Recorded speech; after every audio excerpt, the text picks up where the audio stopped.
Kasabay ng pagbabalik ni Jeremiah sa kanilang tahanan, nagbahagi ng isang tapat at emosyonal na revelasyon si Jingo, asawa ni Jeremiah Rosales, tungkol sa isa sa pinakamabigat na yugto ng kanilang pagsasama bilang mag-asawa. Sa isang panayam, inamin niyang nagkaroon siya ng relasyon sa ibang lalaki habang nasa rehabilitation center ang kanyang mister, ngunit iginiit niyang matagal na itong natapos at pareho na silang nagsisikap na maayos ang kanilang relasyon. Ayon kay Jean, nagsimula ang lahat nang mawalan sila ng komunikasyon habang nasa rehab si Jeremiah. Aniya, umabot ng 3 buwan na wala silang naging maayos na pag-uusap. Dagdag pa niya, nakatanggap siya ng sulat mula sa kanyang asawa na nagsasabing gusto na nitong makipaghiwalay. Ikinwento niya ang naging epekto nito sa kanya. Ayon kay Jean, sinulatan niya po ako na nakikipaghiwalay na siya.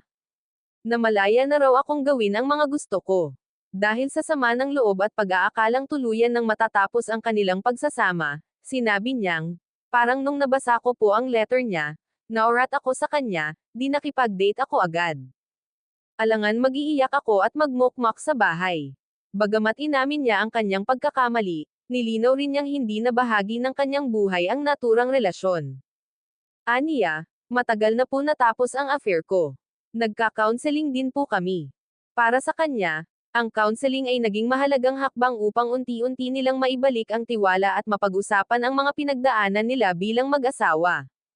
Samantala, ibinahagi rin ni Jean na nakauwi na si Jeremiah sa kanilang bahay sa Antipolo at nakikita umano niya ang pagsisikap nitong magbago.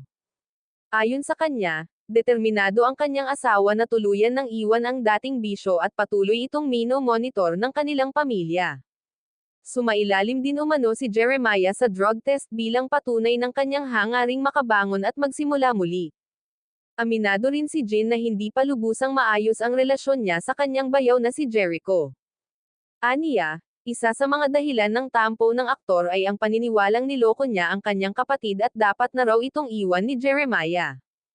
Gayunpaman, iginiit ni Jean na mahal pa rin siya ni Jeremiah at ayaw nitong maghiwalay sila. Aminado siyang posibleng makatanggap siya ng pambabatikos, ngunit para sa kanya, bahagi iyon ng pagiging bukas tungkol sa totoong nangyari. Nilinaw din ni Jean na hindi ang kapatid ni Angeline Gorens ang lalaking nakarelasyon niya, taliwas sa kumakalat na tsismis. Ayon sa kanya, nakakasama lamang niya ang naturang lalaki noong panahon na nasa rehab si Jeremiah. Inamin niyang madalas silang kumain, mag-road trip at gumala mula gabi hanggang umaga, dahilan para pagselosan umano siya ni Jeremiah. Sa kabila ng lahat ng kontrobersya, nananatiling umaasa si Jean na mabibigyan pa sila ng pagkakataong maibalik ang kanilang pamilya sa maayos na kalagayan.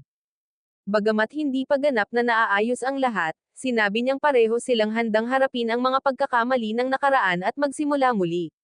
Samantala, iba-iba rin ang naging reaksyon ng mga netizens. May ilan ang nagpahayag ng pagkadismaya sa kanyang naging pag-amin, habang ang iba naman ay naniniwalang ang bawat relasyon ay may sariling pinagdaraanan at hindi madaling husgahan kung hindi alam ang buong kwento.